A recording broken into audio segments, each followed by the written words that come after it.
Sir आज बीकानेर वाला कहीं पर भी अपना स्टोर खोलता है या फिर किसी को फ्रेंचाइजी देता है तो वहाँ पर किन किन बातों का ध्यान रखता है? हम वो सबसे पहले सर बीकानेर वाला अपना आईपीओ कब लेके आ रहा है? जल्दी प्रोडक्शन में क्या क्या दिक्कतें आई? क्योंकि आपको कई बार माल लंबे समय तक भी रखना पड़ता था, तो वही स्वाद बरकरार रहे, वही क्वालिटी बरकरार रहे। इन सब चीज़ों को करने में क्या क्या दिक्कतें आई आपको? इनमें, बल्कि हम कहते थे कहीं समोसे बच जाते थे तो हम बांट देते थे, रखते नहीं थे। रसमलाई बच जाती थी, बांट देते थे। कभी बचने के काम पे हम कभी ये नहीं था कि नेक्स्ट डे, हमारे जीवन में एक ही चीज़ थी कि खराब ना हो किसी प्रकार से और कस्टमर्स को फ्रेश आइटम मिले। बीकानेर वाला जो है जितना बड़ा सक्सेसफुल ब्रांड है, इसकी सफलता के कोई 3 बड़े कारण क्या है? 3 बड़े कारण है। सर आपको आपके काम के लिए राष्ट्रपति पुरस्कार भी मिला हुआ है बीकानेर वालों को।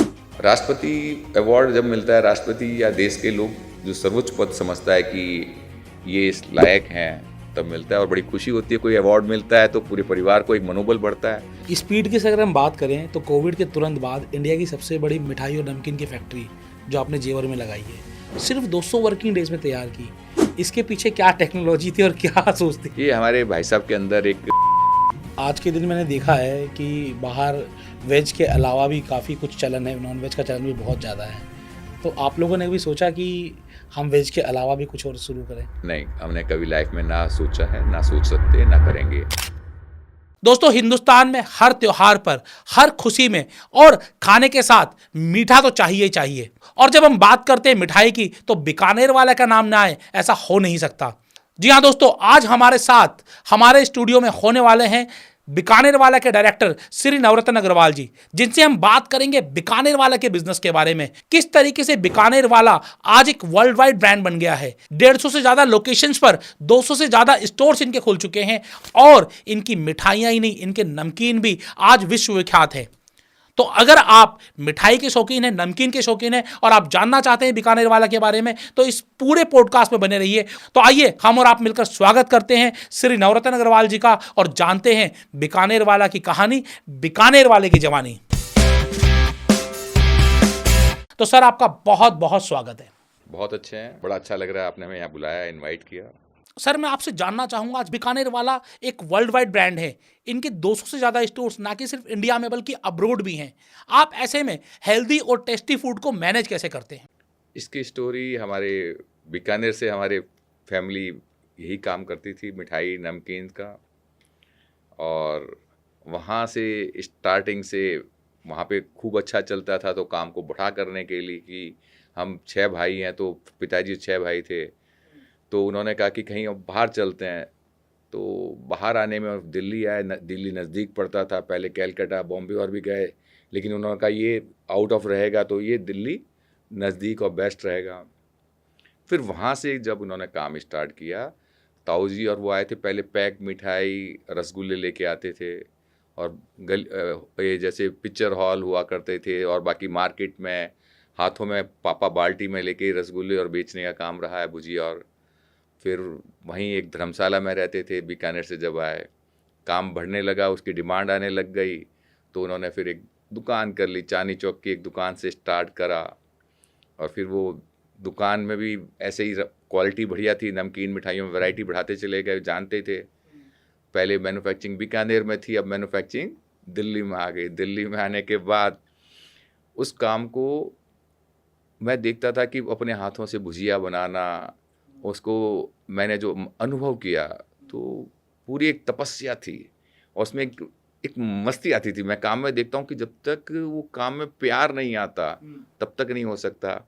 और काम के साथ में स्टाफ को भी काम में आनंद आना चाहिए, तो उनको एक फैमिली मेंबर मानना। फैमिली का मेंबर का मतलब होता है उसके और उसके परिवार की अल्टीमेट केयर करना। और मैं उनको देखता था फादर के अंदर, खाना और जो वही खाते थे वही खाना वही खा रहे होते थे। There is no difference at all. और बल्कि हमारी मदर और ताई जी और को हमने खाना अपने हाथों से बना के उनको खिलाते हुए देखा हुआ है। तो वो वहाँ से स्टार्टिंग हुई है। मतलब मैं नब्ज बता रहा हूँ कि जब तक प्यार नहीं होगा।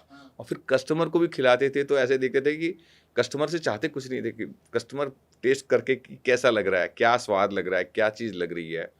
तो हमेशा कस्टमर को कहते थे परमात्मा है।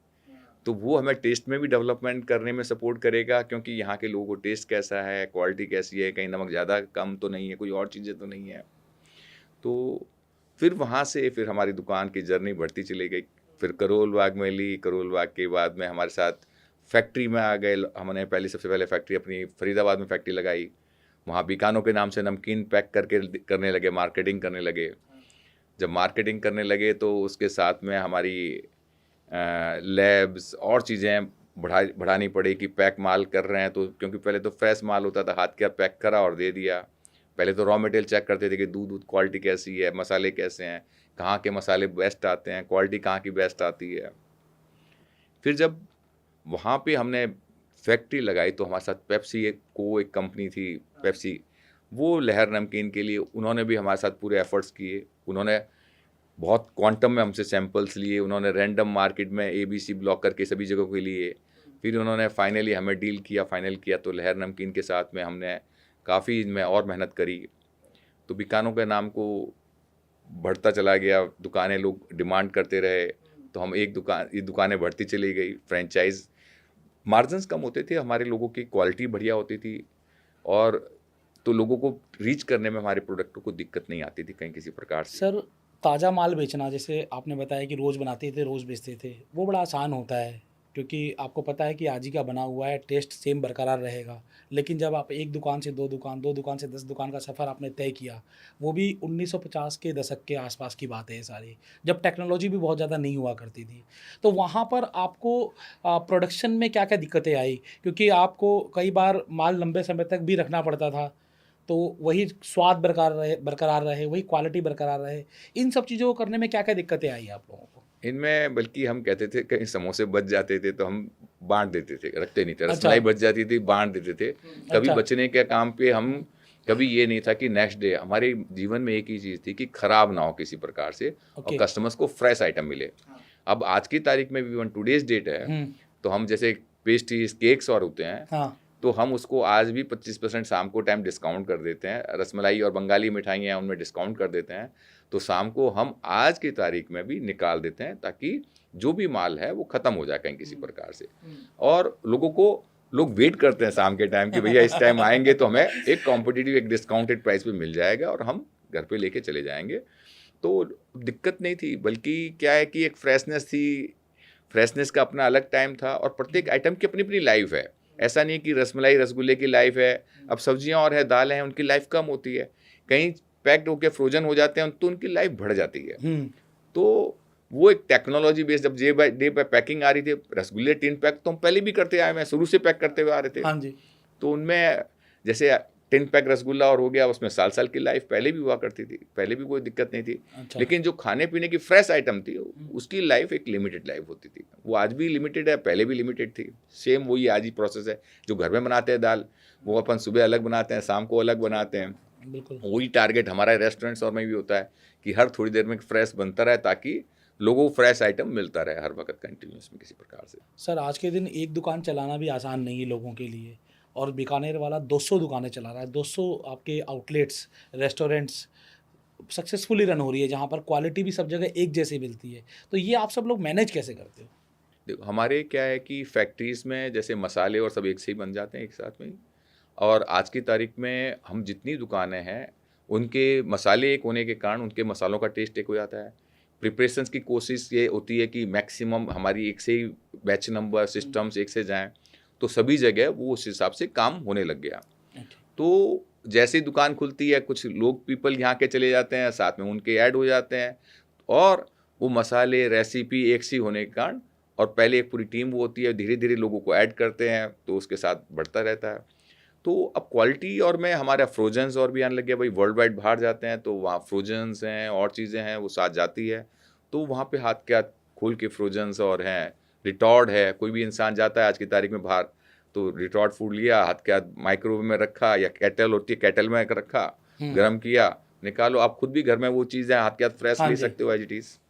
तो उसके लिए एक चैलेंज नहीं था, बल्कि एक सिस्टम्स हैं, और उसको फॉलोअप करना सभी जगह के लिए ज़रूरी हो जाता है। जब आप सिस्टम से काम करते हो तो मोर और चीज़ें एक सी होने लगती है कहीं किसी प्रकार से। और क्योंकि इतने टाइम के एफर्ट्स और कंटिन्यूस मेहनत सब कुछ है, और इसलिए लोग डिमांडिंग भी रहते हैं फ्रेशनेस की, और हर चीज़ों पर डिपेंड करता है। आज बीकानेर वाला एक वर्ल्ड वाइड ब्रांड है। इनके 200 से ज़्यादा स्टोर्स ना कि सिर्फ इंडिया में बल्कि अब्रोड भी हैं। आप ऐसे में हेल्दी और टेस्टी फूड को मैनेज कैसे करते हैं? जेन्युइनली अगर देखें कि हमारे जितने घरों के फूड्स होते हैं वो हेल्थी होते हैं। वो दादी माँ का नुस्खा कहते हैं ना, दादी माँ कहती है हल्दी भी डालनी है, लौंग, जायफल, जावित्री, गरम मसाले जो होते थे वो एक हमारे आयुर्वेदिक कॉन्सेप्ट होता है और वो सभी जगह था पहले। और वो गरम मसालों को हमारे फूड में, हमारी मिठाइयों में, जैसे लड्डू और भी बनते हैं उनमें भी ये होते हैं। अपने ये भुजिया और बनती है तो भुजिया और में भी हमारे बेसन की बनती है तो बेसन चने और का होता है तो चना और प्रोटीन ज़्यादा होते हैं। अब मसाले डले होते हैं, लाल मिर्च और की जगह हमारे मसाले ज़्यादा होते हैं, लौंग, जायफल, जावित्री जो आज की तारीख में कहते थे ना कोविड के टाइम, ये सारे ही के सारे मसाले हमारे इस टाइम में भी काम आते थे। वो क्या है कि एक पुड़िया होती थी कि आदमी खाता है तो डाइजेस्ट भी हो जाए। और पहले गोलगप्पे होते थे उसमें हरड़ होती है, अब हरड़ और सब डाइजेस्ट करने के काम आती है। अब उस पानी को कहो कि गोलगप्पे का चटपटा पानी भी है और डाइजेस्ट भी करती है। तो प्रत्येक फूड का अपनी अपनी इम्पोर्टेंस है। अब खाली एक ही चीज़ देखने वाली बात होती है कि हाइजीन के लिए, और वो हाइजीन तो सफाइयाँ तो करनी पड़ती है, नहीं तो गड़बड़ आने के चांसेस ज़्यादा। लेकिन हमारे डाइजेस्टिव सिस्टम या सिस्टम को बेटर करने के लिए हमारा अपना वर्किंग नहीं होगी। अब हम बैठे हुए हैं, रात को लेट तक खा रहे हैं, मैदे के आइटम खा रहे हैं, वो डाइजेस्ट नहीं होगा तो तकलीफ होगी। हमें अगर फूड की नेचर के हिसाब से अपनी वर्किंग को अगर सही करते हैं तो ज़्यादा सपोर्ट करेगी, फिर ज़्यादा भूख लगेगी। हमने और आपने सुना है कि हलवाई कभी अपनी दुकान की मिठाई नहीं खाता, तो आपके घर में मिठाई कहाँ से आती है? हमारे घर में ऐसा कोई परिवार का मेंबर नहीं है जो खूब डट के भुजिया, नमकीन्स, मिठाइयाँ खाता नहीं हो। बल्कि हमें अपनी मिठाइयाँ नहीं खाते, हम सभी जो मार्केट्स में अवेलेबल्स होती है उनको भी टेस्ट को लेके देखते हैं कहाँ क्या टेस्ट है क्या नहीं है। सभी को अपने अंतर के गहराइयों में उसको अनुभव करते हैं कि क्या बन रहा है, घरों में क्या बन रहा है, वहाँ बाहर बनाते तो क्या बनता है, पानी का टेस्ट में क्या फ़र्क है। तो उसको टेस्ट को अपने अंदर कहीं बिल्ड करना पड़ता है। तो ऐसा नहीं है कि हम जितना खाते हैं कोई खाता भी नहीं है, हमारा सबसे ज़्यादा खाने की डाइट है। सर, इंडियन मार्केट और इंटरनेशनल मार्केट दोनों मार्केट अलग अलग हैं। इंडिया के लोग फूडी होते हैं, मसाला ज़्यादा खाते हैं, और इंटरनेशनली लोगों का स्वाद अलग है। तो जब बीकानेर वाला इंटरनेशनल गया तो उन्हें क्या क्या चेंजेस करने पड़े? देखो, इंडियन फूड ही है, बल्कि कहता हूँ कि एक जगह होती है, जगह के हिसाब से लोगों का फूड बनता है, वहीं वो फूड उगता है। अब जैसे राजस्थान में जाओगे तो आपको शुगर मिलेगी, आपको गुजरात में होगी क्योंकि खड़ी गर्मी होती है, अगर आप मीठा नहीं खाओगे तो आप बीमार पड़ोगे। तो इसलिए शरीर अपने आप ही शुगर मांगता है आपसे। ऐसे ही मसाले और शरीर में प्रोटीन डिमांड करता है शरीर अपने आप ही, जो चीज़ कमी होती है, डेफिशिएंसी होती है, डिमांड करता है। लेकिन हम ध्यान नहीं देते, इस कारण हमें नहीं मालूम पड़ पाता। अब यहाँ पे मसाले कम ज़्यादा ज़रूरत होती तो मसाले आदमी ज़्यादा खाते हैं। अब लेकिन वो उस जगह से हट के दूसरी जगह जाके वही मसाले ज़्यादा खाने लगेगा तो नुकसान होने लग जाएगा कहीं किसी प्रकार से।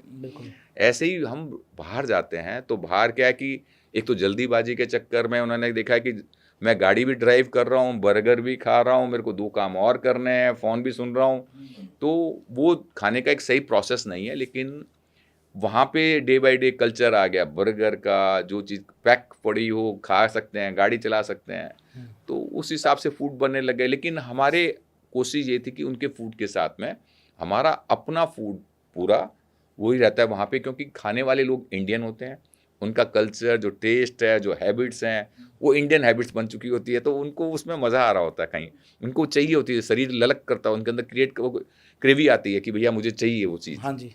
तो इसलिए भी बाहर जाते हैं तो हमारा इंडियन पूरे खाते हैं, और बाहर वाले लोग टेस्ट चेंज करने के लिए भी पूरा खाते हैं। और डे बाय डे हमारे फॉरेन कस्टमर्स खूब बढ़ रहे हैं। और महर्षि महेश योगी जी हमारे थे तो वो बाहर जाते थे तो हमारे से इंडिया में सारा मिठाई नमकीन मुझसे जाती थी, और वो कंटिन्यूस में वो जितनी भी जगह पे हमारे फॉरेनर्स और होते थे सबको वही खिलाते थे और वो डट के खाते थे, मैं देखता था। बीकानेर वाला की शुरुआत नमकीन से हुई थी, और आज बीकानेर वाला ना कि सिर्फ नमकीन के लिए बल्कि मिठाई के लिए ज़्यादा जाना जाता है। तो नमकीन से मिठाई की तरफ आने के पीछे क्या कारण रहा? नहीं, नमकीन क्या होती थी कि हर चीज़ में हमारे क्या होता था कि चाय पी रहे हैं तो चाय के साथ ले लिया, फूडिंग भी पूरी हो गई, और नमकीन चटपटा वहाँ की ज़रूरत थी। और नमकीन क्या है कि एक लंबी लाइफ भी होती है। अब जैसे खाना बना रहे हैं उनकी लाइफ कम होती है, और यही नमकीन और की लाइफ लंबी भी होती थी, और हर वक्त पड़ा हुआ है, जब टेबल पे पड़ा हुआ है उसके लिए मतलब मॉइस्चर्स हो नहीं है, जब मर्जी फाकी मार ली, मतलब खाने का मन करता है, ग्रेवी आई खाया, मतलब वहाँ भूख भी लगती थी। राजस्थान में तो पड़े होते थे स्नैक्स हर जगह और नमकीन और में क्या है कि नुकसान का काम नहीं था कहीं भी, हम सोचते थे नुकसान करता था। हमारे ताऊजी और लास्ट तक मीठा खाते थे, कोई लास्ट में कहते थे मीठा बंद कर देते, 80 साल की उम्र से भी ऊपर में भी पूरा डट के मीठा खाते थे, जितना हम नहीं खाते थे, हमसे ज़्यादा मीठा खाते थे। वो कहते हैं ना चाय में खड़े चम्मच वाली चीनी वाली चम्मच, तो वो चम्मच वाली चाय पिया करते थे लास्ट तक, एंड तक भी। तो हमारे नमकीन जो ज़्यादा लगने का काम था, वो उसमें मसाले वसाले जो हमारे मन को, ब्रेन को एक क्रेविंग होती थी, उसके कारण भी था। भुजिया और टेस्टी भी बहुत लगती थी और चटपटी भी लगती थी, तो मन करता था कि हाँ भाई आए, और नुकसान नहीं करती थी, इसलिए खाते भी थे डट के। सर आज बीकानेर वाला का पूरा परिवार, मेरे ख्याल से 100 से अधिक लोगों का परिवार आज बीकानेर वाला में लगा हुआ है। परिवार को बांध के रखने का राज क्या है सर? पहले जितने भी परिवार राजस्थान में देखते थे ना, एक बड़े परिवार ही होते थे, कोई लिखा पढ़ी होती नहीं थी, एक दुकान में सब बैठते थे, तो सब बराबर हुआ करते थे। मुझे नहीं दिखता था कोई किसी में फ़र्क हुआ करता था। जो बड़े होते थे, बड़े छोटों को कह देते थे, छोटे उनको फॉलो करते थे, एक प्यार होता था। बड़े भी सुबह से शाम तक बच्चे उनके साथ काम कर रहे थे हम, तो हमें मालूम है फादर सुबह से शाम तक कितनी मेहनत करते हैं, उनको कहाँ से कितनी मेहनत से रुपया मिल रहा है और वो रुपयों की ज़रूरत कहाँ है, उसको एक एक चीज़ मालूम होती थी। तो उसको ये नहीं मालूम कि फ़ादर के पास बहुत रुपया है, मैं फ़ादर से मिल जाएगा। जब मालूम होता है, बच्चा जिद कब करता है, जब बच्चे को मालूम हो कि मेरे को पता है कि इनके पास रुपया है, मेरे को दे नहीं रहे हैं, खुद खर्च कर रहे हैं। और फादर खुद तो खर्च करते ही नहीं थे, तो कहाँ से दिखाई देगा कि फादर के पास रुपया होता था। पहले रुपया हुआ भी नहीं करता था ज़्यादा, जितने परिवार हुआ करते थे सबको मालूम था झगड़ों की जड़ क्या होती थी। रुपया होते थे, एक जना खर्च करता था, दूसरा नहीं खर्च करता था, तो दिक्कत आती थी। तो वो कल्चर में वहाँ राजस्थान ही नहीं, सभी जगह मुझे लगता है एक जॉइंट परिवार का एक कल्चर था। और जॉइंट परिवार में क्या होता है, एक और एक दो नहीं होते, 11 होते हैं, और इतने लग जाते हैं साथ, तो क्योंकि कोई आइटम कुछ देखता था, कोई मैन्युफैक्चरिंग देखता था, कोई पैकेजिंग देखता था, कोई दुकान देखता था, कोई स्टाफ को देखता था, कोई किचन देखता था, मतलब everybody is seeing different works. आज हमारा 30 मेंबर्स हैं परिवार में, तो हमेशा सब मेंबरों को मैं देखता हूँ, तो कोई क्वालिटी में बेटर है, कोई मार्केटिंग में बेटर है, कोई इंटरेक्शंस करने में बेटर है। तो प्रत्येक बंदे की अपनी एक डिपार्टमेंट्स, एक जनून है, वो अपने आप आगे बढ़ के जिम्मेदारी लेता है कि मैं ये चीज़ें सब में सुधार दूँ। दूसरा बंदा जाता है, वो दूसरी चीज़ें सब में सुधार देता है। तो जॉइंट परिवार का बेनिफिट क्या होता है कि मैंने जो अनुभव किया, हमारी लिखा पढ़ी नहीं थी। क्या माँ और बेटे में कोई लिखा पढ़ी होती है परिवार में? जॉइंट परिवार क्या, जो सब बराबर हैं। अब माँ को फूड की ज़्यादा ज़रूरत है, माँ फूड ज़्यादा लेगी, बच्चे को फूड की ज़्यादा कम ज़रूरत है तो कम लेगी, अगर बच्चे को ज़्यादा फूड की ज़रूरत है तो बच्चे को ज़्यादा फूड मिलेगा। जो नेचर के हिसाब से ज़रूरत है उसको उतना पैसा मिलना चाहिए। अब जैसे शरीर में किसी को ब्रेन में ज़्यादा ब्लड की ज़रूरत है, अब खाना ज़्यादा खा लेंगे तो खाने को डाइजेस्ट की ज़्यादा ज़रूरत होगी, तो ब्लड ज़्यादा ज़रूरत पड़ेगी, ऑक्सीजन की ज़्यादा ज़रूरत पड़ती है, तो वहाँ ब्लड ज़्यादा ज़रूरत पड़ती है ऑटोमेटिकली। ऐसे ही जॉइंट परिवार है, हम एक दूसरे के कॉम्प्लीमेंट्स हैं। हमारा परिवार ही कॉम्प्लीमेंट्स नहीं है, हमारी टीम भी हमारी कॉम्प्लीमेंट्स है, हमारा कस्टमर्स भी हमारे कॉम्प्लीमेंट्स है, हमारा सप्लायर भी हमारा कॉम्प्लीमेंट्स है। बल्कि कहा जाता है तो हमारे तो क्या, हवा को भी पूछते हैं, पृथ्वी को भी पूछते हैं, जल को भी पूछते हैं। अब जो भी बनाने लगते हैं तो भट्ठी बनाते हैं तो भट्ठी को भी पहले पूछते हैं, बिल्कुल, और उसका खाना सबसे पहले खाना अलग रखते हैं उनके लिए, कि वो गौ के लिए ग्रास रखते हैं, और रात के लिए कुत्ते होते हैं तो कुत्तों के लिए भी ग्रास रखते हैं, उसको खिलाना है भैया ये रोटी, ताकि हमारे समाज में हर का चींटियों का भी ख्याल रखना, कबूतरों के लिए ख्याल रखना, तो प्रत्येक का ख्याल रखना, वो हमारे कॉम्प्लीमेंट्स हैं। अगर वो, क्योंकि हमें मालूम नहीं पड़ता वो क्या सपोर्ट कर रहे हैं। कुत्ता है, देखो आपको किसी को गली में नहीं आने देगा। गौ माता है तो एक जहाँ आती है आपका रोटी देंगे तो एक, लेकिन वो सारी वाइब्रेशंस वहाँ की पॉजिटिव वाइब्रेशंस कर जाते हैं। वो गोबर और लेपते हैं ना कि वहाँ पे बैक्टीरियाज नहीं रहते। लोग इसको दकियानुसी नहीं है, ये फैक्ट है बहुत बड़ा। आज भी क्योंकि सारे अपन क्यों खाद, इसमें खाद के रूप में सबसे ज़्यादा गोबर खाद और डालते हैं, वो भी नेचुरल गाय, उसका यूरिन है, सबसे महंगी यूरिन और सारी की सारी मट्टी को सही कर देते हैं। अब उस मट्टी में आपके कीड़े मकोड़े या पेड़ पौधे बहुत बढ़िया उग जाते हैं। अब उसमें नहीं डालो तो उसके पेड़ पौधे नहीं उगेंगे, आप गौर करोगे तो। मतलब नेचर भी जानती है कि, पेड़ पौधे भी जानते हैं, बीज भी जानता है कि वहाँ क्या चीज़ अच्छी होती है। तो प्रत्येक इंसान का, कुत्ते का अलग काम है, गाय का अलग काम है, ऐसे आँख का अलग काम है, नाक का अलग काम है, कान का, जीभ का अलग अलग है, लेकिन हम पूरा एक शरीर बनते हैं। ऐसी अलग अलग मेंबर बन के एक परिवार ही नहीं, एक हमें आपस में, और हम जितना बड़ा परिवार कर लेते हैं उतनी हमें सपोर्ट है। भाई आपका परिवार बड़ा होगा तो कोई किसी को जानता है, कोई किसी को जानता है, कोई कुछ क्वालिटी जानता है, कोई कुछ सोचता है, तो एक दूसरे से मिलके हमें बहुत बड़ी सपोर्ट मिलती है। और इसी इतने बड़े लोगों के होने के कारण हमारे सर्कल बड़ा भी होता है। अब डिस्प्यूट आता है, तो डिस्प्यूट आने में क्या होता है कि क्योंकि अलग अलग थॉट है। अगर हमारे पास 2 चीज़ें नहीं होगी दिक्कत आएगी। हमारा सबके लिए मान सम्मान पूरा होना चाहिए, मान सम्मान में कमी नहीं होनी, जो जैसा है उसको एज इट इज़ एक्सेप्ट करने की ताकत होनी चाहिए सब में। अगर हम उसको एक्सेप्ट नहीं करते तब दिक्कत आती है, तब उसको लगता है मेरा परिवार मुझे प्यार करता है, मैंने बाहर की कोई गलत चीज़ धारण करी है तो मुझे नुकसान करने का काम है। उसे उसको बैठ के पास में अगर उसने कोई चीज़ है जिसको कोई गलत हैबिट्स उससे कहीं डल जाए तो उसको, वैसे परिवारों में ढलती नहीं है उसको। बड़े इतने बुजुर्ग लोग होते हैं, डांटने डपटने वाले होते हैं, मियाँ बीवी में झगड़े भी होते थे ना तो आवाज़ नहीं निकलनी चाहिए क्योंकि बड़े सुन लेंगे, सीधी बात है।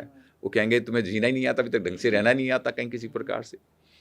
और हमने अपने फादर को इस मेहनत करते हुए मस्ती में लेते हुए देखा ना, वो आनंद को प्रकाशता हम कहीं देखते हैं बाहर मिल जाती है, नहीं, जो कर्म कर रहे होते हैं और वो एक नृत्य में, एक आनंद में काम कर रहे होते हैं ना, वो अलग दिखाई देते हैं। तो हमने अपने फादर और फैमिली को बना भी रहे हैं, सुबह जल्दी भी उठ रहे हैं तो काम करते हुए देखे। हमने अपने नाना जी और को सुबह भुजिया राम राम राम राम करते हुए, मत्था भी निकालते हुए, गौ का दूध निकालते हुए, गौों को चारा खिलाते हुए, गौों को हाथ फेरते हुए भी, वो बड़े प्यार से देखा हुआ है सब कुछ। मतलब ऐसा लगता था कि परिवार है और उनसे ऐसे गले मिलते थे जैसे अब घर का कोई मेंबर हो, कोई पता है गाँव को भी घर के मेंबर की तरफ पालना। तो ऐसे बहुत सारे एग्जाम्पल्स है जो मुझे लगता था कि परिवार को बांधे रखने के लिए मुझे दिखता था कि आज परिवार क्या है कि मैं अपने आप को जीना नहीं जानता, मैं अपने आप से प्यार नहीं करता। मैं अपने आप से कब प्यार करता हूँ? जब मैं काम करता हूँ तब मैं अपने आप को प्यार कर पाऊंगा ना। मैं काम करता नहीं, एक्सपेक्टेशंस पूरी है तो मैं कभी अपने आप को प्यार भी नहीं कर सकता। मैं जब जिम्मेदारी लेने लगता हूँ और मैं काम करने लगता हूँ तो मैं काम करने के कारण मुझे अपने आप में आनंद आता है, वो नेचुरल आनंद आएगा। माँ को नेचुरल प्यार आता है बच्चों के प्रति, कोई लिखा पढ़ी के कारण प्यार नहीं आता कि बच्चा मुझे कुछ देगा, वो बल्कि बच्चे से कुछ नहीं चाहती, वो बस देती है बस, और यही चाहती कि मेरा बच्चा सब चीज़ खिल जाए। और तपती है इसलिए तपती है कि मेरा बेटा भी मुझे देख के तपे, कहने से नहीं तपता, करने से तपता है। जब बड़े तपरे होते हैं ना तब बच्चे उनको ऑब्जर्व करते हैं, सीखते हैं, समझते हैं, उनको नेचुरल प्यार आता है, वो नेचुरली उनको सपोर्ट करते हैं, कहने की ज़रूरत नहीं होती कि वो कहेंगे तब मैं सपोर्ट करूंगा। वो फादर तो कह देंगे, बेटा कह देंगे बेटा मैं सही हूँ, फादर को लगता है कि तकलीफ है, वो लेके जाता है ज़बरदस्ती, तब भी फादर कहता है तू मेरा क्यों, मेरे को तू ज़्यादा मेरे को बीमार समझ रखा है। मैं हूँ ही नहीं बीमार, मैं फर्स्ट क्लास हूँ। मैं अपनी एक बात बताता हूँ, हम फादर को बीकानेर से दिल्ली ला रहे थे तो हमने उस टाइम में उनको, डॉक्टर ने कहा था बीमारी है हार्ट में कोई, तो हमने कहा ठीक है। उन्होंने कहा यहाँ से पीछे दिल्ली ले जाओगे ज़्यादा बेटर है, तो मैं बीकानेर से, उन्होंने कहा कि एयर एम्बुलेंस आती है उसमें ले आओ। हमने बात करी, कोई रीजनेबल रेट में एम्बुलेंस मिल गई। तो फादर कहते हैं तू क्यों मेरे को ड्रामा कर रहा है, क्यों मेरे को फ्लाइट में लेके जा रहा है, मैं सही हूँ फर्स्ट क्लास, डॉक्टर को दिखा रहे हैं। अब जबकि उनकी 3 आर्टरीज ब्लॉक थी, अबाउ 90% से भी ज़्यादा ब्लॉक थी। हम वहाँ लेके आए सीधा, वहाँ पे हॉस्पिटल इमीडिएटली मिल गए। मैंने कहा ट्रीटमेंट फास्ट मिल गया बस, और कुछ नहीं होता।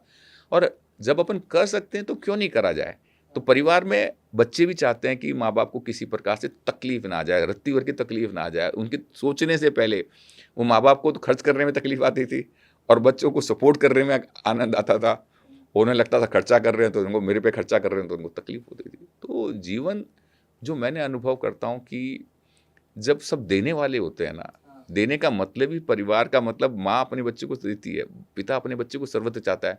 खुद डॉक्टर का भी इलाज नहीं कराते और कुछ नहीं कराते कि मेरा खर्चे की जगह मैं बच्चों को वो पैसा दे दूं, बच्चा कहीं निखर के आ जाए कहीं किसी प्रकार से। जबकि बच्चे को मैं देखता हूं कि जब तक माँ बाप तप नहीं दे के जाते अपने बच्चों को, पैसे से भी ज़्यादा है, वो बच्चा अपने साथ रखने से बाद में मालूम पड़ता तप है। आज नौकरियों पर चले आते हैं तो माँ का तो तप देख लेते हैं लेकिन पिताजी का तप नहीं देख पाते। और माँ को भी अगर जीवन जीना नहीं आता, माँ सारी दिन वीडियोस में लगी होगी, पैसा होगा दो ज़्यादा, तो भाई साहब बच्चे बिगड़ेंगे। वो कहना मानेंगे ही नहीं किसी लिहाज में, वो कहेंगे खुद तो सारे दिन मोबाइल पे देखते हैं, मुझे राय दे रहे हैं। ये फैक्ट है, ये बहुत बड़ा। आज के दिन जो हो रहा है यही हो रहा है कि कल्चर तो पेरेंट्स का ही ख़राब है और हम चाहते हैं कि हमारे बच्चे अच्छे हों, तो कहाँ से अच्छे होंगे। हाँ, वो नेचुरल जड़ों में क्या है कि हम लोगों ने वो जीवन देखा नहीं, माँ बाप ने भी जीवन नहीं देखा होगा, तो वो बच्चों को क्या दे पाएंगे। मेरे पास अगर प्यार होगा तभी तो मैं प्यार छपकेगा। बिल्कुल, मैं अपने आप से प्यार नहीं करता तो मेरा प्यार निकल ही नहीं सकता। मैं नफरत अपने आप से करता हूँ, मैंने काम ही नहीं करता तो मेरी अपने आप के प्रति नफरत होगी। मेरे प्रति अपने आप ही प्यार तभी उमड़ेगा, नेचुरल प्यार तभी उमड़ेगा जब मैं काम कर रहा हूँगा और काम करने में नृत्य होगा तब। जब मैं काम ही कर रहा हूँ कि मैं बेमन से तो काम कर रहा हूँ, ज़बरदस्ती किसी ने थोप दिया हो मेरे पे, मेरे पिताजी ने थोप दिया, पड़ोसी ने थोप दिया, काम करना है। बेमन का काम कभी भी बढ़िया तो होगा नहीं। आज के दिन अगर हम यूथ की बात करें तो वो उनके छोटे-छोटे काम में स्ट्रेस हो जाता है। आप इतना बड़ा एम्पायर मैनेज कर रहे हैं, उसके बाद आप समाज सेवा के लिए भी समय निकाल लेते हैं। बहुत सारी अलग-अलग गतिविधियों के लिए भी आप अपने समय को मैनेज कर लेते हैं। क्या आपको कभी काम का स्ट्रेस नहीं होता? देखो, मैंने जो मेडिटेशंस देखा, उसमें इन चीज़ों को मैंने अनुभव किया। मेडिटेशन से लोग समझते क्या है? मेडिटेशन समझते हैं कि एक ध्यान कर रहे हैं, आँख बंद कर ली, बैठे हुए हैं, परमात्मा का ध्यान कर रहे हैं, कोई शब्द का ध्यान कर रहे हैं, नहीं। ध्यान का मतलब है एक गहरे मौन में, गहरे शांति में, मौन में हम जब बैठे होते हैं तो अपने आप ही जो नेचुरल चिंतन आता है। नेचुरल चिंतन क्या है? हम इस नेचर के साथ इंक्लाइन हो जाते हैं। जो मुझे दिखता है, मैंने जो अनुभव किया, किताबों की बात नहीं कर रहा हूँ। मुझे लगता है कि हम इस अनंत ब्रह्मांड के अंश हैं। ये अनुभव कैसे हो रहा था? मैं अपने आप को, शरीर को देख रहा था। शरीर में आँख दिखाई अलग दे रही थी, कान अलग दिखाई दे रहे थे, ये अद्भुत दिखाई दे रहे थे, इतने प्यारे दिखाई दे रहे थे। उसमें साक्षात परमात्मा दिखाई देता था कि कौन देख रहा है? किसने मेरे को पैदा किया? जब तक उस जीवन में परमात्मा नहीं दिखाई देता, प्राण कौन है? प्राण दिखाई देते परमात्मा है। वो भक्ति कौन है? परमात्मा है। सारे शरीर में रम-रम में परमात्मा है, लेकिन मैं जो है ज़बरदस्ती कहीं आया हुआ है। वो बीज रूपी है, मैं जो जान नहीं पा रहा, वो परमात्मा वो विशाल का वृक्ष बन सकता है। हम इस अनंत ब्रह्मांड के हिस्से हैं, वो मालूम नहीं पड़ पाता। फिर हवाओं पे गौर कर रहा था, तो हवा भी हमारे शरीर का अंग है, वो बाहर भी है, हमारे अंतस में भी। जल भी बाहर भी है और अंतस में भी है। सारा आकाश तत्व भी बाहर भी है और हमारे अंतस की गहराइयों में भी है। पृथ्वी तत्व भी हमारे अंतर में भी है, बाहर में भी है। जब मैं अपने आप को इनके साथ जोड़ लेता हूँ, जो शरीर में मुझे दिखाई दे, कहीं चोट लगती तो पूरा शरीर सपोर्ट करता है। तो ऐसे ही मैं इस अनंत ब्रह्मांड का कहीं एक अंश हूँ। मुझे नहीं मालूम इस ब्रह्मांड के अंश में मैं क्या काम कर रहा हूँ। एक ब्लड को नहीं मालूम, मेरे अंतस के एक बीज को नहीं मालूम कि वो क्या कर सकता है। जब इस अनंत ब्रह्मांड को शरीर मेरा कहना मानता है, मैं शरीर को जो कहता हूँ, मेरा हाथ पैर सब काम करते हैं। ऐसे ही मैं अनंत ब्रह्मांड को उससे प्यार और प्रार्थना के रूपी एक बीज मैं समझ लूँ कि मैं नहीं जानता। मैं उस ब्रह्मांड को जानना चाहता हूँ, तो एक बीज रूपी परमात्मा हो, इस ब्रह्मांड के अंश हो, और वो मैं पुकार हो प्यास की, हे परमपिता परमात्मा, हे शक्तिशाली परमात्मा। वो एनर्जी को हम परमात्मा कह लें, और उसको रूप को कैसे देखते हैं? एक रूपांतरित बना दिया जाता है कि हम उसको पकड़ें, टच करें। राम को हम अनुभव करें। हनुमान जी को राम जी को पकड़ना है तो हनुमान जी को पकड़ना पड़ेगा, कि वो भक्ति चाहिए। और हनुमान जी कौन? ज्ञान और गुणों के सागर। जब तक ज्ञान और गुणों के सागर नहीं बनोगे, कैसे हनुमान जी बन जाओगे? और जब तक वो नहीं होगे तो हनुमान जी क्या देखते हैं? हर जगह परमात्मा ही परमात्मा दिखते हैं। वो छाती फाड़ते हैं तो परमात्मा दिखाई देते हैं, राम ही राम दिखाई देते हैं। उसे तो हवा में भी राम देखते हैं, माला देखते हैं तो माला में भी राम देखते हैं। हाँ जी। राम एक परम एनर्जी, परम शक्ति, जो हमारे रोम में प्राणों रूपी में बह रहे हैं, हमारे कहीं किसी प्रकार से एनर्जी है, कह लो। राम एक एनर्जी है जो अनंत ब्रह्मांड से जुड़ी हुई है, और वो बुद्धि भी वही है, ज्ञान। और वही अगर हम शंकराचार्य 14 साल का बच्चे को अगर वो देखें, ज्ञान की साथ कितनी कम एज से ज्ञान में लबालब भर गए, वो हम अपने आप पे विश्वास नहीं करते, क्योंकि हम काम अब नहीं करते तो हमें अपने आप विश्वास ही नहीं होता। हम स्विमिंग सीखते हैं तो कॉन्फिडेंस आता है, हम स्विमिंग कर लेंगे। मैं अगर खाना बना लूंगा तो कॉन्फिडेंस है कि मैं खाना बना लूंगा। तो अपने आप विश्वास का घर कब बनने लगता है? जब हम कुछ करने लगते हैं, तो आपको अपने आप पे विश्वास होने लगता है कि यस, मैं क्रिएट कर सकता हूँ, मैं बोल सकता हूँ, स्टेज पे आता बोल सकता है तो बोल सकता हूँ। अगर हमारी प्रैक्टिकल बेस्ड एजुकेशन हो, उसको स्टेज पे लाके पहले दिन बोल दिया जाए, तो उसे लगता है कि यस, मैं आई कैन इंटरेक्ट। वरना आज भाई साहब 90% लोगों को स्विमिंग नहीं आती, बल्कि इससे भी ज़्यादा लोगों को स्विमिंग नहीं आती होगी। छोटी सी बाढ़ आती है, डूब जाते हैं। क्यों नहीं सीखते? खाना बनाना किसी को नहीं आता, क्यों नहीं बनाना आता? क्यों नहीं भाई? एक लेडीज़ की जिम्मेदारी क्यों, माँ की जिम्मेदारी क्यों नहीं, खुद की जिम्मेदारी क्यों नहीं? अगर हम सबको सारे कामों में जो सराउंडिंग में हो रहा है, मेरी जिज्ञासा तो होनी चाहिए ना। मैं उस ब्रह्म को जानने की जिज्ञासा तो होनी चाहिए, मैं अपने आप को जानने की इच्छा तो होनी चाहिए, जो मेरे रोम रोम में बिछा है। मैं अपने आप पे ही विश्वास नहीं करता, क्योंकि मुझे यही नहीं दिखता कि मेरी आंखों में परमात्मा बैठा हुआ है। मैं नहीं कर रहा, परमात्मा काम कर रहा है। जब ये काम समझ में आ जाएगा, वो सोच कौन रहा है? परमात्मा। देख कौन रहा है? परमात्मा। अब उसको गहराई से अनुभव करने के साथ वैसा काम भी करना पड़ता है। परमात्मा की तभी अनुभूति तो मिलेगी ना, कि परमात्मा जैसे कार्य करने पड़ते हैं, मन की गहराइयों से, बहुत तहाई पे। शांति से पहले मौन में अपने आप को बैठते हैं, जब अपने आप को महसूस कर पाते हैं, और इसमें कंटिन्यूटी, धैर्य है, 1 सेकंड में नहीं निकल के आते, उसके लिए बहुत तप करना पड़ता है, जानना पड़ता है, अनुभव करना पड़ता है। सर हम बीकानेर वाला पर वापस आते हैं।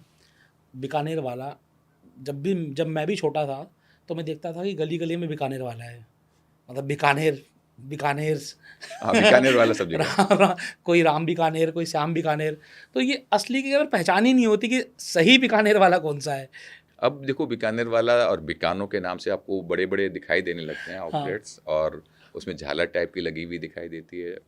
और बीकानेर वाला कोई भी जो सही माल बना रहा है, मैं कहता हूँ बीकानेर वाला है, सही बात तो ये है। अब डुप्लीकेट तो नेचुरल है कि बीकानो का नमकीन डुप्लीकेट और बनाएगा। हमारे आउटलेटों की सब जगह डिटेल्स भी आई हुई है, सब जगह हमारे ऑनलाइन वीडियोस उसमें भी है, सब नेट में भी सब अवेलेबिलिटी है। अब आउटलेट 200 है डुप्लीकेट, और ओरिजिनल में तो आपको स्वाद भी बताता है कि ये डुप्लीकेट है। सर आप लोग कैसे एक्शन लेते हैं जब आपको पता चलता है कि कोई आपके नाम से डुप्लीकेसी कर रहा है, या फिर जब आपके भी उस पे नाम पे कहीं ना कहीं क्वेश्चन मार्क आता है? तो हम आज की तारीख में, हमारी पूरी एक टीम है सेल, वो कंटिन्यूस में जहाँ मालूम पड़ता है तो वहाँ पे उसको नोटिस भेजते हैं और कुछ करते हैं। वो कंटिन्यूस प्रोसेस है, वो कर रहे हैं ऑलरेडी आज की तारीख में, क्योंकि जगह जगह कहते थे कि ये चीज़ हमने यहाँ पे देखी थी, वो स्वाद नहीं थी, ये चीज़ नहीं थी। तो फिर हम देखते हैं उसको कैसे हुआ, क्या हुआ, तो देखते हैं कि वो डुप्लीकेटर बहुत हैं जगह जगह। तो अब डे बाय डे हमने उसमें काफ़ियों पे करा, नोटिस भेजे, तो काफ़ी लोग बंद हुए हैं, बहुत ज़्यादा लोग क्वांटम में बंद हुए हैं। फिर भी डुप्लीकेटी आ रही है भाई, कोई भी बड़ा काम करता है तो उसके लोग आते ही हैं, सीधी बात, उसको फॉलोअप करने वाले। लोग कहते हैं ना कि अगर आपके नाम का लोग यूज़ कर रहे हैं तो इसका मतलब आप बड़े आदमी हो गए। हाँ, तो बीकानेर वाला तो आज के दिन इंडिया में लीडिंग ब्रांड है।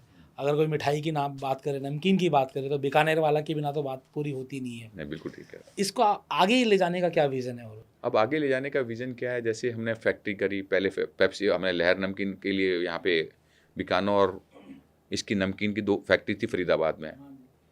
वो हमारे को फैक्ट्री, रात को हमारा काम हो रहा है, दिन को उनका काम हो रहा है, तो देखते थे कि दिक्कत आ रही थी, उनको भी दिक्कत आ रही थी, हमारे को भी दिक्कत आ रही थी। पहले वहाँ की जगह थी जितनी सारी उसकी मैन्युफैक्चरिंग, और बड़ा प्लांट कर सकते थे, उतना बड़ा वहाँ पे किया। दिक्कत आ रही थी तो फिर हम अपने प्रोजेक्ट, अपने आप को बीकानो लॉरेंस रोड पे लेके आ गए। लॉरेंस रोड में हमारी फैक्ट्री छोटी पड़ने लगी तो वहाँ 2-3 फैक्ट्रियाँ और लेते रहे। वहाँ पे भी दिक्कत आने लगी तो फिर हमने ग्रेटर नोएडा में अपनी एक फैक्ट्री चालू करी।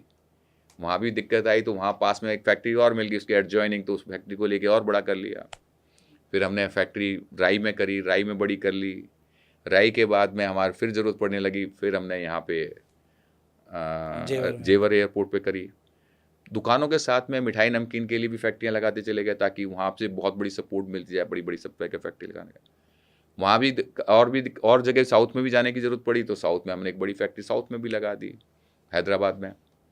अब काम को बढ़ाने के लिए टारगेट गोल्स हमारे बहुत सारे होते हैं, कि मेरे मन में होती है कि आज लेडीज़ भी उतना ही वर्किंग कर पाएँ जैसे महिला काम करती है, माँ और काम कर रही है, तो घर में खाना बनाने में लगे, तो हम उनको एक रीज़नेबल रेट पे, जैसे हमारे स्कूल और में माल जाता था, तो मैंने ये देखा कि उसी रीज़नेबल रेट पे हम उनको दे दें, और पैक मिठाइयाँ उनको खाना बनाना ही नहीं पड़े।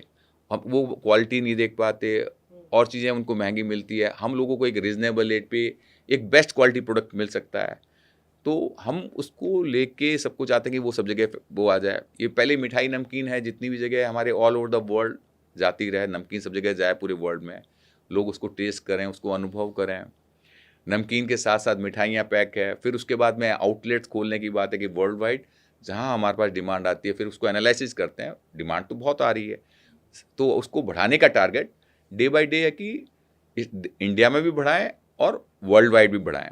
और अभी स्कोप बहुत है, और इसमें हम खाने पीने की, जैसे अब ढोकला है, गुजरात का है, यहाँ पे जगह जगह का रख रहे हैं।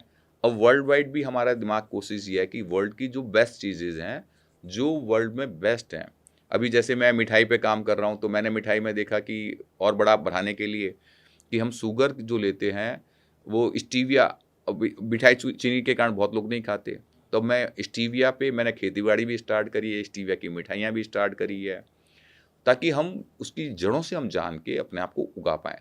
सहजन है, जो हमारी ये कड़ी पत्ता है, इन चीज़ों को भी मैं उगा रहा हूँ आज की तारीख में, ताकि हम उनको और ऑर्गेनिक भी है, प्लस काफ़ी चीज़ें हैं, हम उसमें मेहनत कर रहे हैं अभी 100% ऑर्गेनिक की तरफ में हम बातें नहीं कह रहे।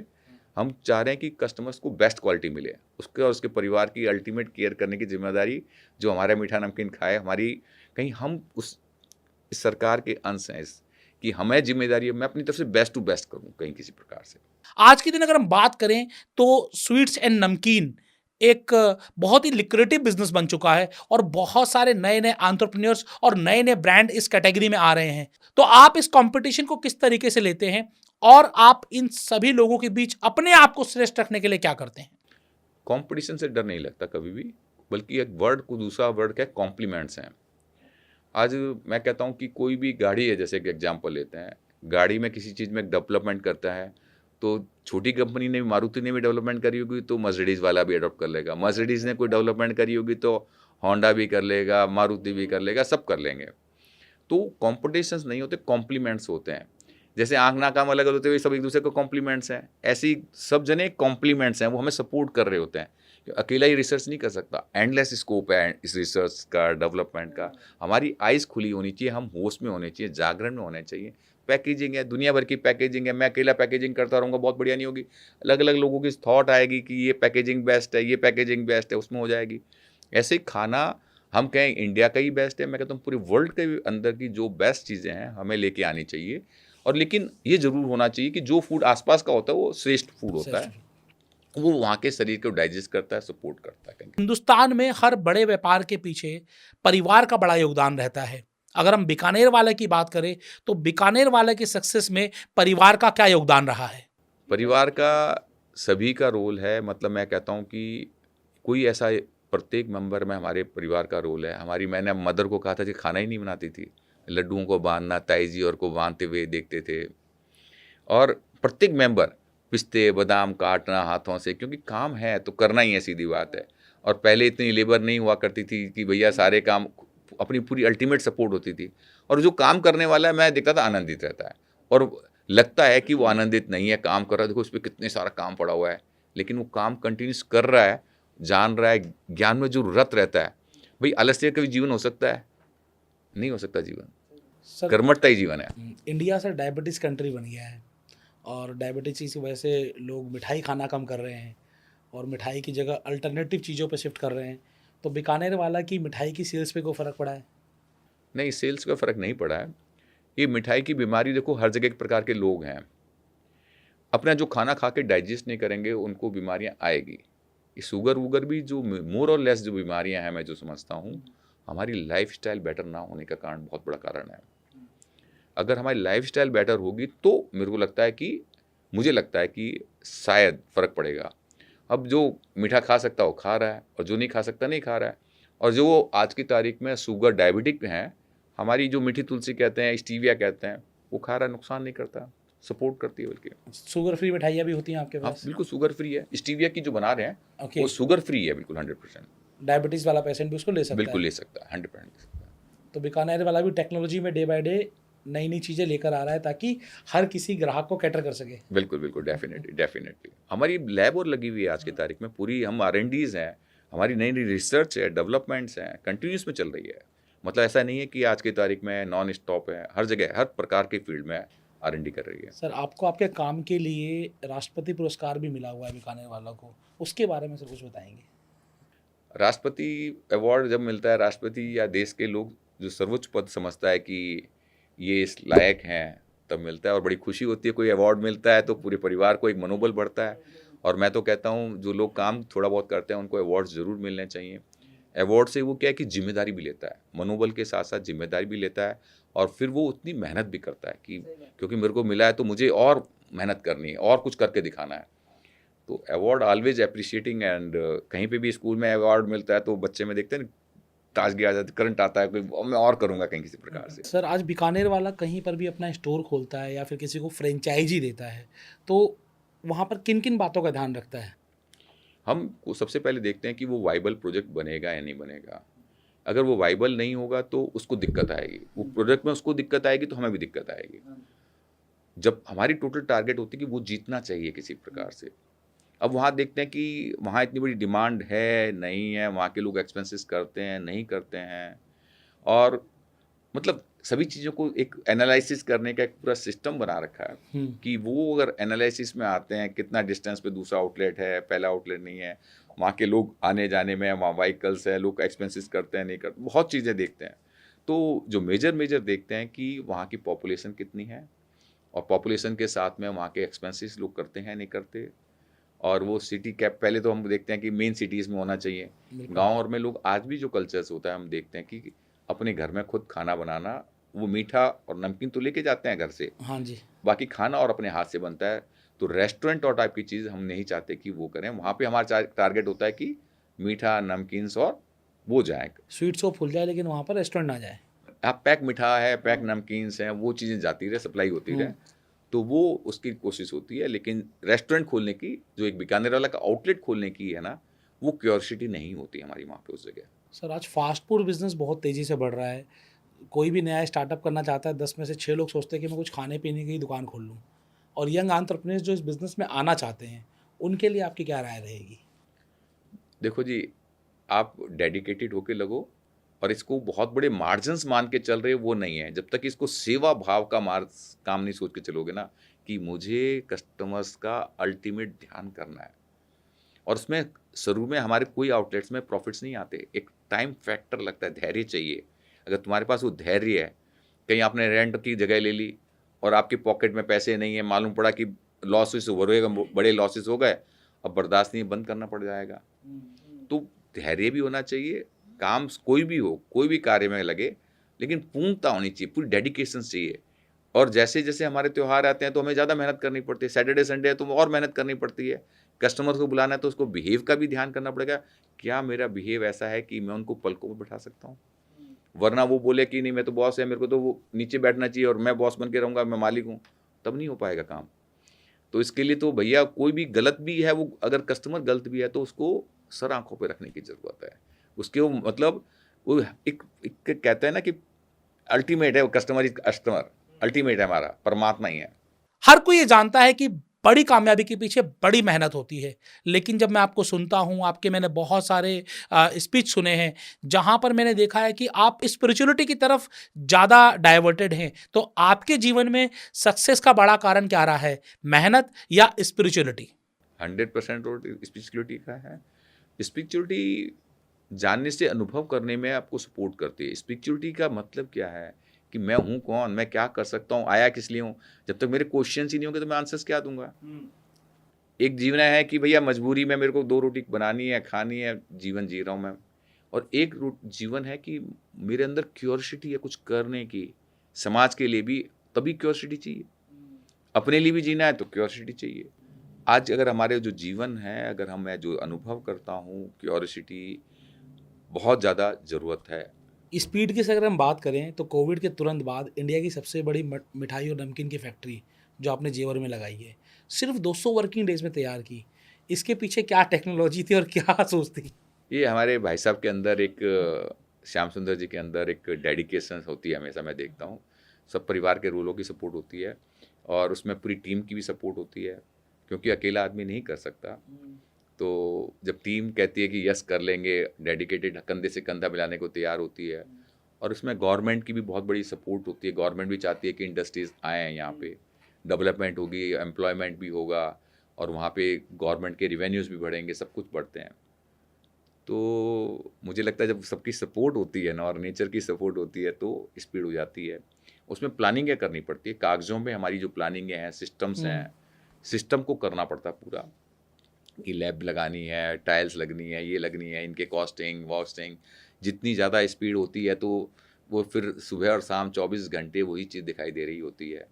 और वो जो डेडिकेटेड जहाँ डिसीजंस लेने होते हैं, फाइनेंसेस हैं और चीज़ें हैं, लोन्स हैं, बैंक का भी सपोर्ट पूरा होना चाहिए, क्योंकि लोन अगर आपको प्रॉपर टाइम पे नहीं मिल रहा होगा तो दिक्कत हो जाएगी। टीम आपकी स्ट्रॉन्ग टीम होनी चाहिए जो स्ट्रक्चर्स खड़ा कर रही है। वो अगर कमज़ोर टीम मिल जाएगी तो भी आपको परेशान होना पड़ जाएगा। आर्किटेक्ट बढ़िया मिलने चाहिए साथ में, जो आपको काम करने के फ्लो में आपकी सपोर्ट कर दें, वायरिंग, इलेक्ट्रिकल, सभी, मतलब एक का सभी का धन्यवाद होना चाहिए, तभी बढ़िया लोग मिल पाएँ। और सबको प्लानिंग में मशीनें चाहिए, तो हमारी जो मशीनें हैं बनानी है, आगे मशीनें लगानी है, तो पहले काम किए हुए होते हैं तो वो लोग हमें अच्छे लोग मिल जाते हैं। भाई मालूम है कॉन्ट्रैक्टर बढ़िया है, जिसने पहले भी हमारी राई में फैक्ट्री बनाई वो बढ़िया बना लेगा, टाइम पे काम कर रहा है, उसके बाद टीम नेटवर्क है वो अच्छा काम कर लेगा, तो वो हो जाता है। ऐसे ही हमारी मशीनें हैं, जो पहले मशीनें ली हुई है वो मशीनें, ये मशीनें बेटर काम कर लेगी, वो मिल जाएगी हमें कुछ, तो वो सपोर्ट हो जाती है। आज के दिन किसी भी बिजनेस में जो सबसे बड़ा इशू आता है वो आता है टीम बिल्डिंग। हम अच्छे लोग कहाँ से लेकर आएं, अच्छी टीम कैसे बिल्ड करें। तो आप इतने सारे स्टोर चला रहे हैं, हजारों लोगों को मैनेज कर रहे हैं, तो आप टीम बिल्डिंग के बारे में क्या कहना चाहेंगे? अच्छे लोग क्या है कि हम मन से पहले ही सोचते हैं हमें अच्छे मिलते ही नहीं है, तो नहीं मिलेंगे। जब मन में ही सोचेंगे कि अच्छे मिलेंगे हर हालत में, तो अच्छे ही लोग मिलते हैं। और लोग सब अच्छे होते हैं, उसको बिगाड़ने वाले हम लोग होते हैं। हम पेमेंट नहीं देते, हम उस पे शंका से है करते हैं, तो वो नेचुरल है कि जब तक हम उस पे विश्वास नहीं करेंगे तो अच्छा भी नहीं हो सकता। सिस्टम ज़रूर होना चाहिए स्ट्रॉन्ग, मतलब हम काम बता रहे हैं उसका काम लेने की भी आदत होनी चाहिए, क्योंकि प्रत्येक आदमी की नेचर नहीं होती कि मैं कर्मठता के साथ काम करूं, और अगर हमने उससे काम नहीं लेंगे तो वो कहेगा हाँ जी बाबूजी कल कर लूंगा, फिर कल कहेगा कल कर लूंगा, कल कर लूंगा, कल आता ही नहीं है कभी भी। तो you have to take the person who take the decision, आज का आज, अभी इसी टाइम करके जाऊंगा। और रेस्पॉन्सिबिलिटी खुद को लेनी पड़ेगी पहले, सबसे पहले the ownership, take the responsibility, then he gives the responsibility to each and everybody. वो पेमेंट देने की रेस्पॉन्सिबिलिटी लेगा तो उसकी जिम्मेदारी होनी चाहिए कि पेमेंट उसको मिले टाइम पे। उसको डिजाइनिंग आर्किटेक्चुअल में फास्ट डिसीजन लेना पड़ेगा कि हाँ ये आर्किटेक्चर ये कर दो कर दो कर दो कर दो कर दो। और अपनी टीम के साथ बैठ के जो जो मशीनें लगानी है उसके लिए भी डिसीजंस करना पड़ेगा, ये मोटरें लगानी है, ये लगानी है, तो एक टीम के साथ बैठ के उनके साथ डिसीजंस लेने की पावर्स, कि फास्ट डिसीजंस लेने हैं हमें किसी प्रकार से। फास्ट डिसीजन का मतलब नहीं गलत डिसीजंस हो जाए कहीं किसी प्रकार से, बिल्कुल शांति से ध्यान से, वरना जल्दीबाजी में डिसीजंस लिए हुए गलत नुकसान होने के चांसेस ज़्यादा बढ़ जाएंगे कहीं। सर, बीकानेर वाला अपना आईपीओ कब लेके आ रहा है? बीकानेर वाला आईपीओ की बातें होती रहती है, हमारे परिवार में भी कई बार देखते हैं, लेकिन अभी लगता है कि हमें और मेहनत की ज़रूरत है, उसके बाद आईपीओ लेके आएंगे। अभी हाल फिलहाल कोई आईपीओ की कोई बात नहीं है, जेन्युइनली हमारी कोई किसी से, हाँ लोग हमारे पास डेली अप्रोच करते हैं, मेरे पास डेली कोई ना कोई अप्रोच कर रहे होते इतने लोग आईपीओ और के लिए, तो लेकिन कोशिश है जल्दी लेके आएंगे ताकि लोगों को आईपीओ के द्वारा हमें जानेंगे, और सेकेंडली आईपीओ के द्वारा हमें एक फंड्स मिलेगा, तो नेचुरल है कि हम और एक नेक्स्ट लेवल पे वर्ल्ड वाइड की, वर्ल्ड की बेस्ट प्रोडक्ट, बेस्ट चीज़ें एक लोगों को एक रीजनेबल रेट पे और चीज़ें दे पाएंगे। तो फंड्स एक बहुत बड़ी सपोर्ट होती है, आईपीओ आने से हमें बहुत बड़ा सपोर्ट मिलेगा। सर, आज के दिन मैंने देखा है कि बाहर वेज के अलावा भी काफ़ी कुछ चलन है, नॉन वेज का चलन भी बहुत ज़्यादा है। तो आप लोगों ने भी सोचा कि हम वेज के अलावा भी कुछ और शुरू करें? नहीं, हमने कभी लाइफ में ना सोचा है, ना सोच सकते, ना करेंगे, बल्कि हमने हमारी जो बेकरी है, कुकीज़ और आती है, तो उसमें हमने कुकीज़ में एगलेस बनाई 100%। और बल्कि देखता हूँ आज इंडिया का मार्केट एग से बड़ा मार्केट एगलेस का मार्केट है, तो eggless market day by day बढ़ता चला गया। तो लोगों को लगता था कि इसी में स्वाद आएगा, इसमें नहीं आएगा। पहले जितने भी लोग बनाते थे, मैन्युफैक्चरिंग करते, हमें भी लोगों ने ये बातें कही, लेकिन हमारे फादर और हमारे सब में मन में थी कि नहीं करने, एग का काम, एग यूज़ नहीं करेंगे। लोग कहते थे ये एग है ही नहीं, एग वो वैसा एग है, ये है, लेकिन हमने कहा नहीं, ये प्रजनन कर सकता है, नहीं कर सकता, लेकिन हमें नहीं, एग यूज़ ही नहीं करना। और वो उसका एक क्लाइंटेज मिलता है, उसका एक बेनिफिट मिलता है, और आज उसका कारण मार्केट हमारा बहुत अच्छा और बहुत बहुत बड़ा बड़ा हुआ मार्केट है। है। और हर आदमी हर काम नहीं कर सकता, मैं आदमी वो चीज़ टेस्ट ही नहीं कर सकता और मैं लोगों को वो परोसूंगा, तो how it can be possible. अगर मैं आपसे कुछ आसान शब्दों में पूछूं, जीवन क्या है? आप कैसे डिस्क्राइब करना चाहेंगे जीवन को? जीवन अभी जो जी रहे हैं वो जीवन है। अब इस जीवन को दो प्रकार से जीवन को देख सकते हैं, एक पॉजिटिविटी, एक नेगेटिविटी है, एक बाहरी जीवन है, एक आंतरिक जीवन है। जब तक मेरा आंतरिक जीवन नृत्य करने वाला, मस्त एक संगीत गाता हुआ, एक सौंदर्य से भरा हुआ नहीं होगा, प्रेम करने वाला, लबालब प्रेम से भरा हुआ, एक मतलब एक जहां कर्मठता, जिज्ञासाएं भरी हुई हो, वो जीवन ही जीवन अलग जीवन है। हम एक पैदा होते ही ये जीवन नहीं है।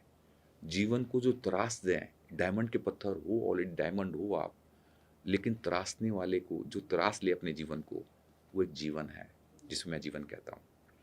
उस तराशने के लिए पीछे एक पूरी आपकी जिज्ञासाएं होनी चाहिए कि मैं जीवन तराशना चाहता हूँ, पहले मैं जीवन जीना चाहता हूँ, मेरा प्रेम का जीवन चाहता हूँ, तो प्रेम है तभी तो आपको प्रेम दिखाई देने लगेगा कि मैं प्रेम करना चाहता हूँ। पहले अपने आप से प्रेम करना पड़ेगा। एक अद्भुत दिखाई देना चाहिए, सौंदर्य दिखाई देना चाहिए आंखों में।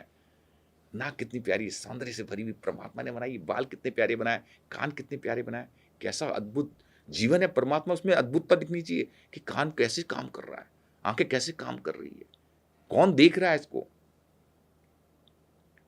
वो क्यूरियोसिटी जब हमारे अंदर होगी तो हम बाहर के जीवन में भी क्यूरियोसिटी पैदा होगी। जब प्रेम हो रहा होगा तो मेरे अंदर से प्रेम, ऐसा प्रेम, और वो प्रेम कब, जब हम बिल्कुल मौन में शांत, क्योंकि लब होंगे तो हमारे अंदर की शांति को, हम अध्यात्म को नहीं पकड़ सकते। मैं अपने जीवन को धारण नहीं कर सकता।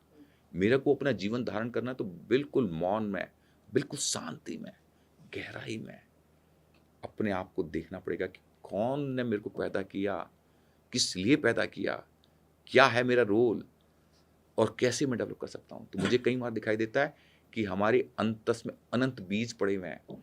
जैसे एक बीज पड़े हुए हैं, गेहूं के बीज, अंकुरित होने के लिए मिट्टी चाहिए, पानी चाहिए, धूप चाहिए, सब कुछ चाहिए, तब जाके अंकुरित होता है। ऐसे हमारे प्रेम और ध्यान के, ज्ञान के, अपनापन की अनंत बीज पड़े हुए हैं। अब उनको ध्यान देने लगेंगे तभी तो अंकुरित होंगे कहीं किसी प्रकार से।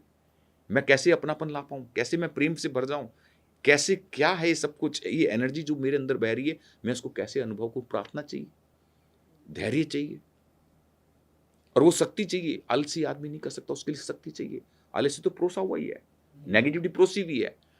थोड़ी शक्ति के लिए थोड़ा सा ऊंचा उठना पड़ता है, वो जिज्ञासा काम करती है, और फिर उसके बाद क्यूरियोसिटी आपको पुश करती काम करने के लिए। सर, आज के समय में ज़िंदगी बहुत भागदौड़ भरी हो गई है, लोगों के पास समय ही नहीं है, और आप इतना बड़ा ब्रांड चलाकर भी समय निकाल पाते हैं, टाइम को मैनेज कैसे करते हैं सर? तो मैंने अनुभव किया, मैं 18 घंटे 20 घंटे काम करने में, काम में मेरे को आनंद आता है। आनंद आना चाहिए। जब तक आनंद नहीं आएगा, वर्क को आनंद नहीं समझेगा, तब तो बेकार है। अब जब मैं उसको वर्क को आनंद समझने लग जाऊंगा तो 24 घंटे काम कर सकता हूँ। अब आदमी थकता कौन है, पहले देखो ना। थकान उसी को होती है जो उसको टेंशन लेके चल रहा है, थकान आती है। सो बेसिकली बीकानेर वाला जो जितना बड़ा सक्सेसफुल ब्रांड है, इसकी सफलता के कोई 3 बड़े कारण क्या हैं? 3 क्या, अनेकानेक कारण होते होंगे, सराउंडिंग में सभी कारण होते होंगे। अब 3 बड़े कारण है। एक, परिवार का आपस में एकजुट होना, टीम को अपना बनाना, कस्टमर्स को अपना बनाना, और नई नई चीज़ों में आगे बढ़ना, लैब बनाना, क्यूरियोसिटी पैदा करना। तो मतलब मैं 3 रीजन बहुत कम रहेंगे, बहुत सारे रीजन बहुत हैं। सारे रीजन है, हमने बहुत सारे और रीजन की बात भी करी है। 3 बेसिक रीजन है कि डेवलपमेंट, कर्मठता, नए विजन, नए आइज खुले रखना। आदमी अगर अपने आप को होश में रहे, जागरण में रहे, जिज्ञासु रहे, तो सब चीज़ें नेचुरल है कि जब पैदा कर लेगा तो कोई भी चीज़ में आगे बढ़ सकता है। ये हमारे बीकानेर वाला का खोलने के लिए आंखें खुली होना, नई चीज़ कोई खुल रही है, नई अपॉर्चुनिटी को छोड़ना नहीं, नई अपॉर्चुनिटी को ग्रहण करना। तो 3 क्या है, ये तो जितनी मर्जी मैंने 3 के साथ में कई चीज़ें बोल दी, उस सब चीज़ों को एक बैलेंसिंग है। अगर नहीं है तो, अगर आप ज्ञान प्राप्त नहीं करना चाहोगे तो अभी नहीं है भैया, मेरे पास टाइम ही नहीं है, मैं ज्ञान ही नहीं प्राप्त कर सकता, मैं लिख ही नहीं सकता, मेल नहीं कर सकता। सब चीज़ें आनी चाहिए, भाई सीधी बात है। लैब वैब सब होनी चाहिए। आज आपको बहुत सारे यंग एंटरप्रेन्योर्स देख रहे हैं जिन्होंने अपने जीवन की अभी शुरुआत की है, शुरुआत करने वाले हैं। तो मैं आपसे जानना चाहूँगा कि सफलता के कोई 2 या 3 मूल मंत्र? मेरे को लगता है मेडिटेशंस है, मुझे लगता है मॉर्निंग वॉक, डाइट, एक टाइम पे खाना खाना, एक्सरसाइज, योगा, और अपनापन, एक अपने आप से प्यार। जब मेडिटेशंस करते हैं तो बहुत सारी चीज़ें ऐसी निकल के आती है जो आप सोच भी नहीं सकते। और जीवन में ये समझ के चलना चाहिए, पूरा ब्रह्मांड की असीम एनर्जी आपके अंतस की गहराइयों में, रोम रोम में है। आप साक्षात परमात्मा हो। परमात्मा की आप नहीं काम कर रहे, परमात्मा ने ही पैदा किया, और परमात्मा ही बड़ा हो रहा है, और वही कार्य कर रहा है, वही देख रहा है, वही अनुभव कर रहा है, वही सपोर्ट कर रहा है। वो जब तक आपके रोम रोम में उस जीवन को अनुभव नहीं करते, आपका जैसे जीवन श्रेष्ठ हो जाएगा, आपके पास समय समय होगा। कोई कहता है समय नहीं है, झूठ बोलता है। समय नहीं है तो काम कुछ ही कर नहीं सकता, नई चीज़ें ऑब्जर्व नहीं कर सकता है। समय होगा जब ऑब्जर्व करेगा, जब समय मिलेगा करेगा, वरना हर वक्त फ्री है, और कोई काम आया, काम करा, फिर अपने कामों में लग गए। कोई चीज़ ऑब्जर्व करने की मिलती है, उसी टाइम ऑब्जर्व किया, अपने फिर ट्रैक पे आ जाओ। सर, लास्टली मैं आपसे सवाल लेना चाहूँगा कि आप अपने समय को कैसे मैनेज करते हैं? क्योंकि इतनी बड़ी इंडस्ट्री चला रहे हैं, इतने सारे रेस्टोरेंट्स हैं और काफ़ी सारे वर्कलोड होंगे, और उसके बावजूद भी मैं आपको देखता हूँ कि अक्सर आप बड़े बड़े कार्यक्रमों में जाते हैं, कई सारे इंस्टीट्यूट्स में आप लोगों को स्पिरिचुअलिटी के ऊपर, जीवन के ऊपर, बिजनेस के ऊपर ज्ञान देते हैं।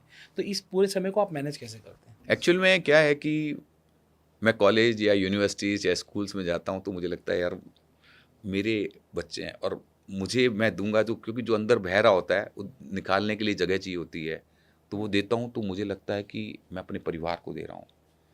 और जब मैं उनको देने की कोशिश करता हूँ टीचर्स के बीच में, बच्चों के बीच में, तो मुझे बहुत बड़ी एनर्जी मिलती है। अब वो एनर्जी, अब काम करने के लिए मेरे पास बहुत सारी लिस्टें बनी हुई है। अब इम्पॉर्टेंट जो है पहले उसको करते चले जाओ और फिर वापस आके अपने कामों में लीन हो जाओ। आपके एक डिसिप्लिन सिस्टम में काम लिखे में दुनिया भर के 100 काम लिखे हुए हैं, टीम काम कर रही है ऑटोमेटिकली। आपको सपोर्ट करना है, जहां आपको ही पे जिम्मेदारी है वो तो आपको काम करना ही पड़ेगा टाइम पे। बिल्कुल। और सेकेंडली क्या है कि जितनी जगह आप बुलाओगे फ्री है तो मैं आपके पास आ गया 1 सेकंड में, वरना मैं काम पे लीन हूँगा तो मैं आपको बता ही नहीं पाऊंगा, बात ही नहीं कर पाऊंगा। अब आपसे जाऊंगा फिर काम पे लग जाऊंगा। तो वो कार्य को अपने पास लिस्ट ऑफ वर्किंग पूरी होनी चाहिए, और फिर भी कोई काम आ गया उसको काम को किया, वापस अपनी लिस्ट पे आ गए। उसकी प्लानिंग सिस्टम्स जितना बेटर कर लेते हो, उतना आप सिस्टम में काम कर लेते हो तो उतना आपको सपोर्ट करता है। जितने आपके गोल क्लियर होंगे, जितने आपके विजन या ट्रैक क्लियर होंगे, उतने आप बेटर काम कर पाते हो। उस ट्रैक को हर वक्त चेंज करते रहो कि भैया ये और बेटर ट्रैक मिल गया, उस रास्ते को पकड़ लो। एक और सवाल पूछना तो नहीं चाहिए लेकिन जरूर पूछूंगा मैं, बीकानेर वाला पर डिस्काउंट कैसे मिलेगा? बीकानेर वाला पर कभी डिस्काउंट नहीं मिलता। हाँ, बिना कह देना चाहिए, हमारे को कहने की ज़रूरत नहीं होनी चाहिए, क्योंकि नेचुरल है कि पहले हम अपने शुरू में देते ही नहीं थे, और बाद में एक डिस्काउंट स्ट्रक्चर्स अपनी फैमिली के लिए लगता था कि उसमें प्रॉफिट नहीं कमाना हमारे को। मेरी सिस्टर्स है, मैं उससे प्रॉफिट नहीं कमाना चाहूँगा, तो ऐसा परिवार दिखने लगे तो मेरे को कि इनको लेना ही नहीं है, इनसे किसी लिहाज में नहीं लेना। तो मेरी बेटी है, मैं उससे प्रॉफिट लूँगा नहीं लूँगा, मैं अपने सगे भाई से लूँगा नहीं लूँगा। वो एक फैमिली, एक परिवार जिसे कहते हैं, मुझे नहीं लेना। अदरवाइज़ अगर नहीं लेंगे तो हमारा सर्वाइवल भी नहीं होगा, लेकिन कई घर ऐसे होते हैं जिन्हें छोड़ना चाहिए, तो उसके हिसाब से हमने किया काम। बहुत बेहतरीन सर। आज आपने जो जानकारियाँ दी वो जानकारी हर नए एंटरप्रेन्योर के लिए बहुत ज़रूरी है। आपसे बहुत कुछ सीखने को मिला, बहुत कुछ जानने को मिला, ना कि सिर्फ बिजनेस से हटके स्पिरिचुअलिटी के ऊपर आपको अपने जीवन जीने का तरीका कैसा होना चाहिए। हमने जो बातें की वो बहुत कम हुई हैं और बहुत सारी बातें रह गई हैं, तो हम आपसे फिर कभी और बहुत सारी बातें करेंगे और जानेंगे आखिरकार जो जीवन को आपने अंतस्थ तरीके से सीखा है उसका संपूर्ण ज्ञान हम कभी आपसे फिर लेना चाहेंगे सर। थैंक यू, बिल्कुल, बहुत अच्छा रहेगा, और ज़रूरी है सबको वो ज्ञान, वही ज्ञान है कि मैं कौन हूँ, वही सबसे बड़ा ज्ञान है। सर आज आपने अपना समय दिया सर, इसके लिए बहुत बहुत धन्यवाद sir. Thank you Ashish ji, आपने बुलाया, आपकी टीम ने बुलाया और इतने प्यार से मस्ती से क्वेश्चंस पूछे, आंसर्स पूछे, तो उसके लिए धन्यवाद। थैंक। तो दोस्तों आज हमारे साथ थे बीकानेर वाला का डायरेक्टर श्री नवरत्न अग्रवाल जी, जिन्होंने अपने बिजनेस के बारे में, अपने और अपने परिवार की कहानी के बारे में, किस तरीके से इनके पिताजी ने और इनके ताया जी ने मेहनत करके एक छोटे से कमरे से आज बीकानेर वालों को एक वर्ल्ड वाइड ब्रांड बना दिया है, इसके बारे में हमने जाना जीवन के बारे में, स्पिरिचुअलिटी के बारे में। तो आपके मन में अगर कोई सवाल है, अगर आप सीधा श्री नवरत्न अग्रवाल जी से कुछ पूछना चाहते हैं तो आप कमेंट्स बॉक्स में कमेंट कर सकते हैं और जान सकते हैं अपने सवालों के जवाब। देखते रहिए फ्रेंचाइजी बताओ। मैं हूं आपका बिजनेस दोस्त आशीष अग्रवाल। जय हिंद, जय भारत।